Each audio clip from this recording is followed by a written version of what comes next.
Hey, what's going on, everyone? Welcome back to the channel. If you're new here, my name is Will and this is the Wimmy YouTube channel. Also, if you're new here, how about you scroll down below a little bit and hit that subscribe button. It's totally free to subscribe. What that's going to do is keep you up to date with all the new content that I'm putting out there. So if you're into cool trucks like the Ram TRX, or like this Bronco Wildtrak that I'm in right now, Jeep Gladiator, if you're into sports cars like the C8 or any other types of random automotive content, like going to shows, meets, mod videos, hit that subscribe button. You're definitely going to enjoy this channel. So like I had just mentioned, we are in my 2022 Ford Bronco Wildtrak right now. Had this vehicle for about 5 months, put about 3,500 miles on it, so not a ton of miles in that short amount of time, but definitely got some seat time behind it right now. The wife's been driving it as well. She loves it, I love it. It's been a blast to drive, it's been a blast to work on, get a ton of compliments on it, just because I guess there's not many out there right now. But yeah, so far it's been great, no issues with it. So I can sit here and I can hype up the vehicle, for however long you guys would care to listen to. But for this video, I wanted to go ahead and make a just kind of like a 5 things that I dislike about the Bronco. So since we're in the vehicle, might as well start in the vehicle. So the first thing I'm going to mention is the sound system. Now, I don't have any issues with the infotainment system. I'm going to be 100% honest with you. I'm not 100% familiar with Ford's infotainment system. I'm definitely more of a Mopar, FCA, Stellantis kind of guy. I've had all their infotainment systems over the past few years, especially having multiple Wranglers, Gladiator, Rebel, TRX, 2 Alfa Romeos. So I'm definitely way more used to using like the Uconnect or the other infotainment systems that are in the FCA vehicles. So this is my first Ford. I'm not 100% super familiar with it. Like I just said, it seems to me that it's really more catered around using CarPlay for more or less anything, using like the apps inside the little infotainment system to use navigation or streaming, anything like that. So I guess in this day and age it kind of does make more sense, since everyone really is using CarPlay or Android Auto, whatever you want to do. But CarPlay for this vehicle, 100% it's more focused around that. So like I said, I don't have any issues with the infotainment system. My issue mainly is with the actual sound quality of the speakers. So really it doesn't sound great. I'm not going to sugarcoat it. It really does not sound good. And if you're into blasting the radio like I am inside my vehicles, yeah, it's leaving a lot to be desired in the Bronco. There's not many speakers in here. You got like 2 up on the front dash, and then you got 2 in the rear that's on the actual roll bar. I'll throw like some clips in here so you can actually see exactly what I'm talking about right now. So it just has those 2 rear speakers on the roll bar, and you can go ahead and actually get an upgraded JBL soundbar that goes between those 2 speakers, but that's an option that you're gonna have to go ahead and buy. So when you're buying, a $40,000 to $60,000 Bronco, you don't really want to have to run out and spend another $1,000 on a soundbar. I just feel like, why not just include that, make the sound system better from the get-go? Because if you go ahead, you have to spend $1,000 for that soundbar, you have to install it, you have to bring it over to the dealership for them to program it into the actual radio and all of that. It's not like you can just hook it up and you're good to go. So it's kind of like a pain in the ass a little bit. And the speakers themselves, that, like I said, they don't sound that great. I'm sure they are like kind of like a water resistant speaker, so obviously they're not going to sound as good as like a premium speaker that you're going to get in more of a luxury brand. But I'm not really looking for that. I was just really hoping that it would just sound a little bit better than it does now. Now in the Wrangler, it has the middle hoop right over here where the soundbar is in the middle. So I think in the Wrangler you do get a little bit better of a sound system, mainly for the driver and passenger in the front, because those speakers are going to be right behind you, where the speakers behind you in the 4-door Bronco, they're a little bit further back behind the rear passenger seats. So that's just the first thing that I could possibly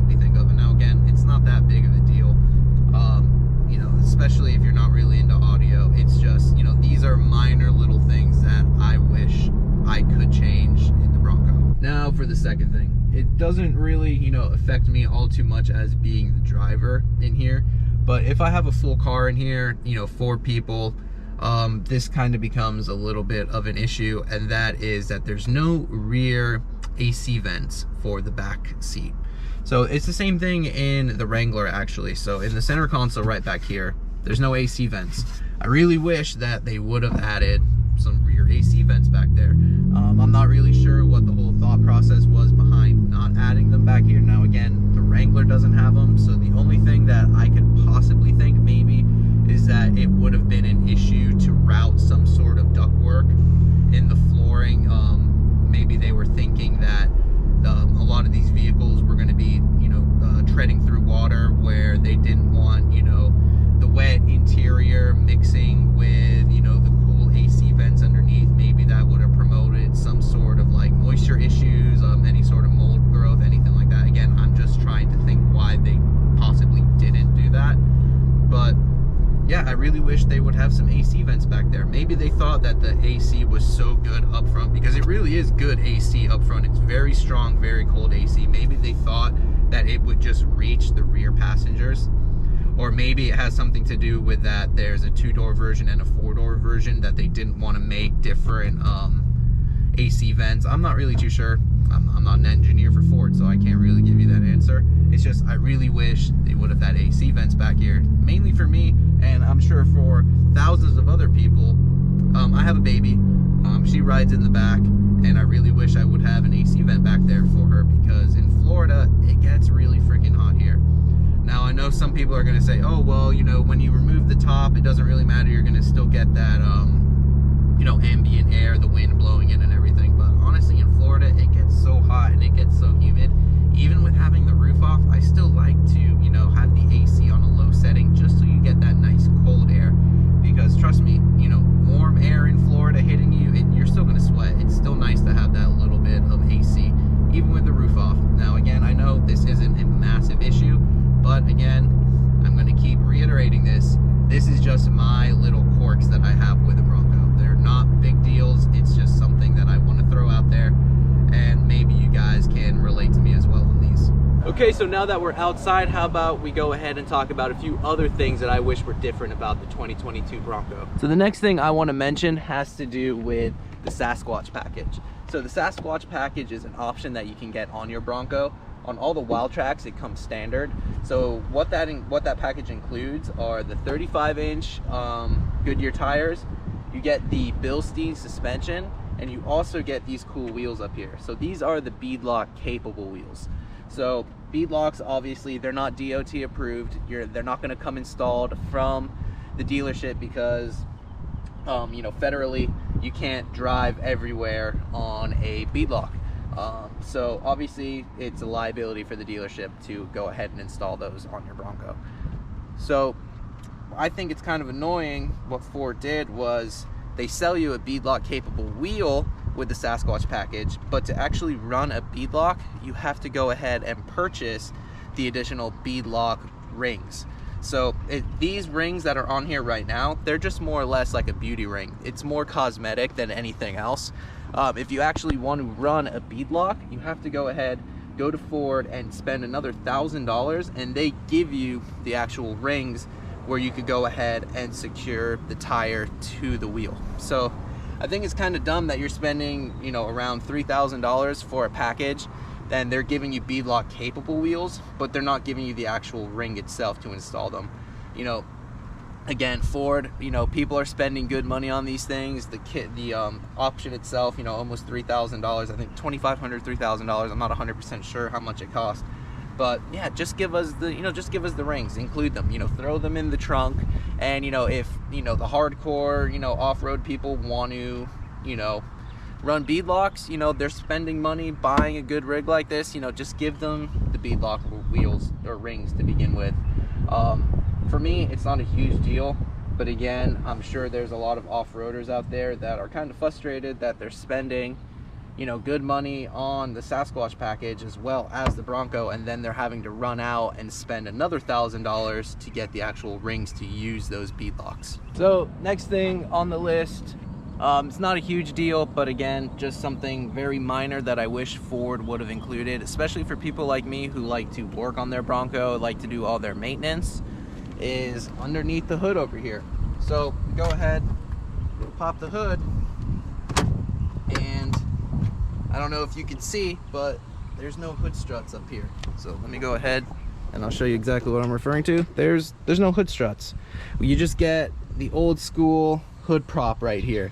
And again, this is the same thing that the Bronco and the Wrangler share, once again, that the Wrangler as well doesn't have any hood struts. Now, like I mentioned, it's not a huge deal. We've included some hood struts on this thing. You could go ahead and you can install these aftermarket for super cheap. I think you can get a set for like 40 bucks. I think that's how much I paid for mine. I actually have some in my garage that I need to go ahead and get installed, but again, it's just something that in 2022 I wish that this thing would have just had them from the factory. So as a gearhead, something important to me is always the exhaust sound. I'm always a sucker for a epic sounding exhaust, a great sounding car, and unfortunately the Bronco is just not one of those cars. Even with the 2.7 liter V6, this thing, it does not sound good. I'm not even going to sugarcoat it. It's super quiet, kind of sounds like a vacuum. I haven't heard really the 2.3 in person, but I'm assuming it's not really any better considering that's a 4-cylinder. You know, you're never going to sound, you know, as good as like a V8, you know, with having a 4-cylinder or with a V6, but there definitely are some good sounding V6s out there, but again, the EcoBoost is not one of them. I've actually gone ahead and changed out my exhaust to the Flowmaster Flow FX, which does make it sound a little bit better, but again, it still doesn't sound great. It just sounds better than what the stock did, which honestly, in my opinion, doesn't take much. And let me go ahead, I'll give you a little sound demonstration here. So you can hear it definitely has more of like a deeper pitch, like kind of a rumble sound to it. The stock exhaust, you don't hear anything whatsoever. It's just super quiet, and you know, having, you know, an aggressive, you know, off-road vehicle, you wish that the exhaust kind of backed that up a little bit.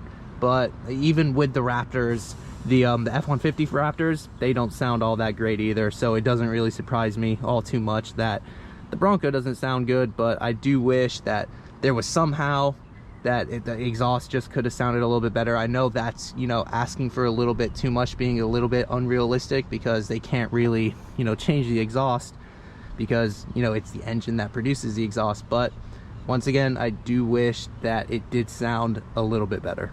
So the next thing on my list has to do with the hardtop. So for the Bronco, which I think is kind of cool, it's broken up into 3 separate sections. You got the front section, the rear passenger, and the back section. And we'll go ahead and I didn't know this was locked, but we'll go ahead and open this up. And as you can see on the inside, you got the panels here that are separated, front and rear, and then over the rear passenger you got this whole back section right here, which is all one piece. And then towards the rear, this is a separate piece in itself. So this piece is separate from this piece, then this piece is separate from the front 2 pieces as well. What I wish Ford would have done was carry this design to back here as well. So as you can see, like I mentioned, it's 2 pieces here, 1 piece right here. So to remove the front 2 pieces, it's super simple to do. You know, you take off one side, you take off the other side. But then to go ahead and remove this piece back here, you kind of gotta like lift it up and then move it back, or, you know, have someone kind of carry it over to the side, which makes it a little bit more of a pain in the ass than to remove those 2 up there. Now, it's totally possible to have, you know, remove this 1 piece by yourself. I've done it before. But my wife, on the other hand, she can totally remove the front 2 panels. She can't remove this one by herself. So I think it just would have been, you know, a little bit cooler if Ford would have, you know, just carried that over, you know, to the back, just to make it a little bit easier to remove. Also make it easier to go ahead and store this, because they could have just included another set of bags like they do for the front 2 panels for the rear 2. That way it could have been easier to store everything, could have been easier to remove it, and then it's just, you know, it's just more convenient. So on the Wrangler anyway, this piece and this piece are all one piece, and then it's just the 2 pieces up front.